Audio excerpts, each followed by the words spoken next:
How's it going, everybody? You know who it is. My name is Sun Wu and I make beats. And today I want to discuss the differences in terms of sampling between the OPZ and its little brother, the PO-33, as well as make a beat on the PO-33 afterwards. Let's dive right in. Let's do this. Bang, bang. All right, let's start with the ease of use.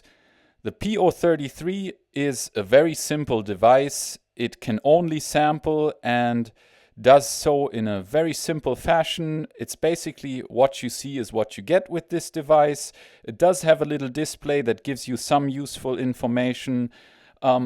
Most of the button functions are written underneath the buttons, and the manual is only one little page long. So this device is super easy to pick up, to understand, and to get going on. The OPZ, on the other hand, does not have a display directly. It gives you visual feedback via LEDs under the encoders and within the buttons. But there's a companion app that you can load on your iPad or iPhone, and then you get visual feedback about the functions inside the OPZ. Nevertheless, the OPZ is a much more complicated device. There are more button combinations to remember, and I wouldn't call it menu divey, but there are a few more steps to take to do simple operations like sampling and editing your samples. So if you want a super mega easy device, the Pocket Operator is the way to go. This one has a little more functionality, and we'll get into more of that functionality now.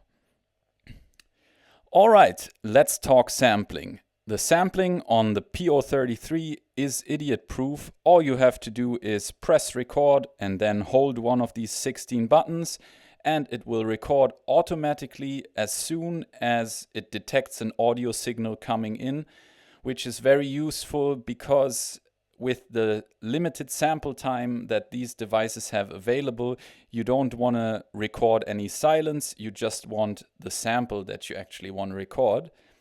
Which brings me to an annoyance about the OPZ, because the OPZ doesn't have this feature, meaning you have to press the record button right on time if you don't want to record any silence before your sample.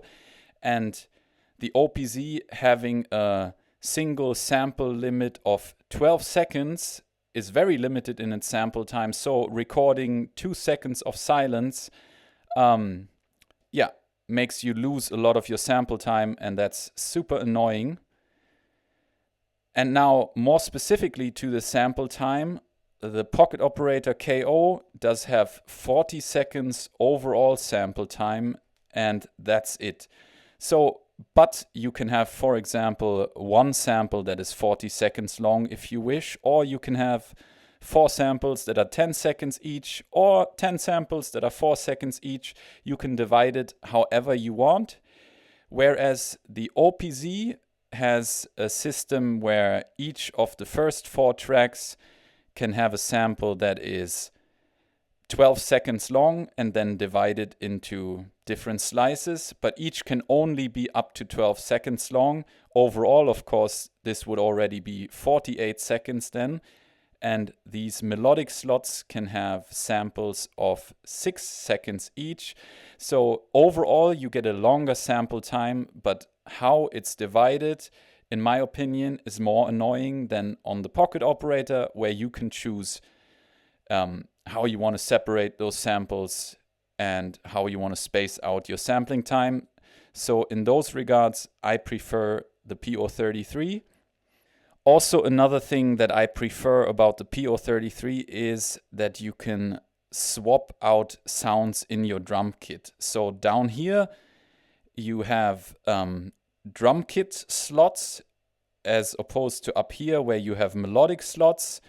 That correlates to drum kits being here, melodic slots being here, basically. And in these drum kits, you can have multiple sounds that are in one audio file, basically.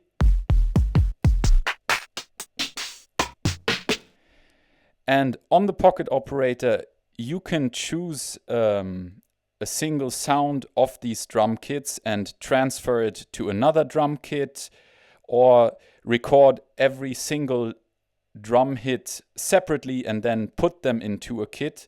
And this possibility doesn't exist on the OPZ. On the OPZ, you have to record all those drum hits in one go into one file and then slice them up or prepare them on your computer. Whereas here, you can nicely just record one drum hit at a time and then make them into a drum kit, which I think is very nice for an all-in-one sampler. And yes, I wish that would be implemented in the OPZ. All right, let's talk about sound quality. We're starting with the OPZ. I think the OPZ has a very good sound quality. It's very clear. Basically, what you sample in it is what you get. But I think it also lacks a little bit of character, where we come to the PO-33, which has tons of character. Now, this character might not always suit what you're going for if you want to make hi-fi beats and want it all to sound polished. This is not the device to go for. But I think for lo-fi beats and a little bit of character, this is the right device. Also, I think it sounds very punchy in my opinion, which I cannot exactly say of the OPZ. So what this device does to the bass sounds, for example, I like, and drums on it sound very nice in my opinion. But that's all a matter of preference, a matter of taste, and you got to decide that for yourself. But now let's get into how can we edit these sounds. Let's start with the PO. You have very basic sound editing capabilities, meaning you can trim your start and end points of the sound, you can pitch them up or down, and you can change them in volume. And that is basically it already. Or have I forgotten anything? No, that is basically it. Whereas on the OPZ, you also have the filter cutoff, you also have editing start and end point and volume, of course. But here you can also pan the sounds, meaning put them left or right in the stereo field, which the Pocket Operator is lacking. And you also have 2 send effects that you can send your sounds to and therefore change them up a little bit. And then you also have a plethora of punch-in effects, which you also have here, but they're slightly different here and a little more advanced, I would say, in terms of how you can edit them and change them. So definitely the sound editing goes to the OPZ. Now let's talk polyphony. The PO-33 is very limited in that regard. You can only play 4 voices or 4 different sounds at one given time, which of course can be very limiting, but it's still fun to use. But the OPZ definitely has the upper hand in this regard, because these 4 tracks right here can each play 2 voices at any given time, meaning that's already 8 voices. Then this one can play 1 voice, which is 9. This one can play 3 and we're at 12. This one can play 3 and we're at 15. And this one can play either 4 or 8, which makes it 19 or 23, depending on your settings, because you can turn on generous chords in the options if you go into the JSON files and such. But yeah, so 19 to 23 voices, I hope I counted right, versus only 4 voices. Of course, a lot more possibilities here. And now let's talk connectivity. The OPZ has a USB-C port as well as a TRRS port, which means that you can attach a headset with a microphone right here, so you can listen to whatever you're doing as well as inputting the microphone's input. You also have audio over the USB as well as MIDI over USB, and you can also put modules in here, which gives you even more MIDI flexibility as well as CV and gate out. And the PO-33, of course, again, is a little more limited when it comes to ins and outs. It has a normal audio jack out as well as a normal audio jack in, with which you can receive sync signals, so you can sync multiple pocket operators together and send signal out as well. But the great thing that the pocket operator has over the OPZ is a line input, meaning I can sample directly from an iPod, a computer, or whatever with just a simple 3.5 millimeter jack, which the OPZ doesn't have, meaning that the OPZ only accepts mic level signals properly in this plug. So you either have to sample over USB or use the mic input with line level devices, and that can cause some issues and sound degradation, I believe. So in those regards, I like the pocket operator because I like to sample from line in. But of course, sampling over USB also has its upside. So it's 50-50, with the OPZ definitely being more versatile. Alright, so this was my little comparison in terms of sampling on the OPZ versus the PO-33. Of course, there's a massive price difference between these two devices. Nevertheless, I would say that the PO-33 is certainly not completely inferior to the OPZ, because if you're just looking for a sampler, this is such a great device because of its ease of use and its immediacy and the ability to sample from line in, and also the portability and the fact that it can run on AAA batteries for ages. I think it holds its own against the much higher priced OPZ, which also has a lot of pros. For example, if you want to work melodically and polyphonically, this is the way to go. And also the sequencer is a lot more advanced than this one, with all the step components and the ability to change the length of the pattern and such things. So yes, the OPZ certainly is more capable in most regards, but in terms of just sampling, the PO-33 definitely is very nice. So again, up to you. You got to decide what possibilities you need and then go with the device you like. All right, and now let's stop the talking once and for all and make a beat. All right, we are starting very simple with a hi-hat. Put this here, and then I'm gonna turn the volume of this hi-hat down and put it right here. Yep, easy as that. Now I'm gonna go here and put in a kick drum or two. Again, I'm gonna vary the volume a little bit and put one here. All right, time for a snare drum.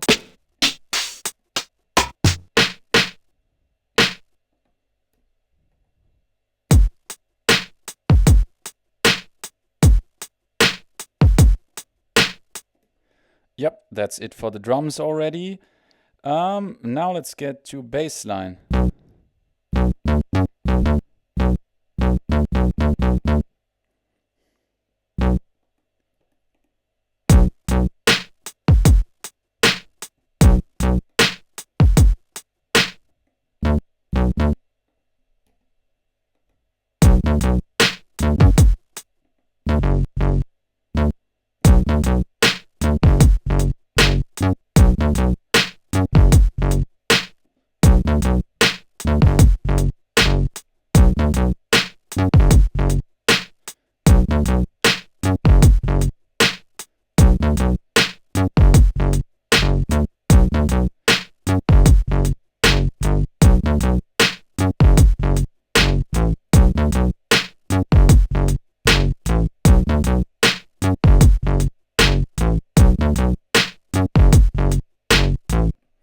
Yeah, that's good enough for now, I would say.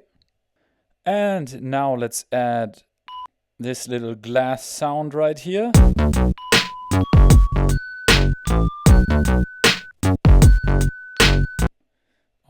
right.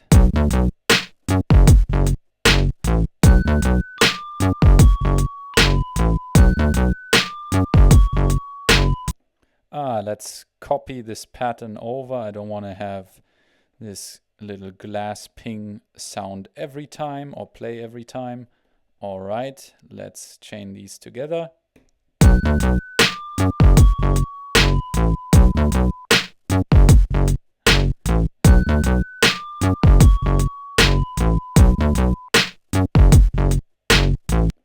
All right, and so far the polyphony is holding up quite well. Let's add another sound.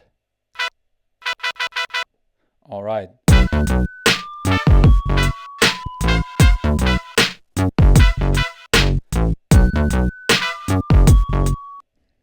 Here and here.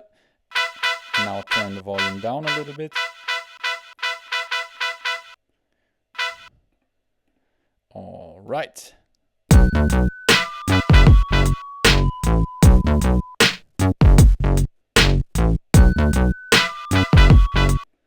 Okay, now I just gotta copy these to the second page and these as well.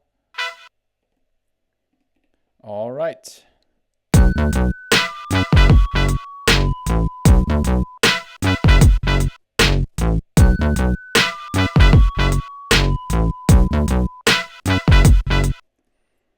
All right, maybe another sound.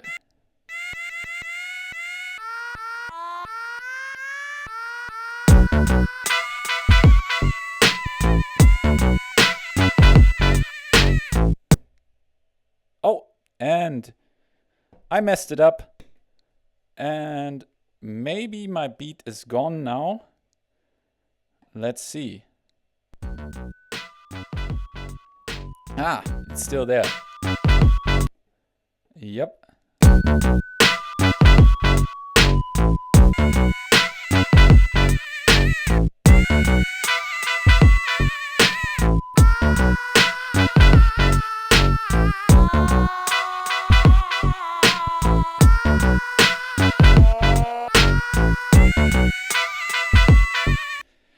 Alright, now I hit the polyphony limit, and when I play this sound here on top of my beat, quite a lot of notes start cutting out, or a lot of important notes, which is why I won't add it to the sequence, but maybe it can be used for some live effect mangling. So let's just play the beat, play with some effects, and let's call it a day.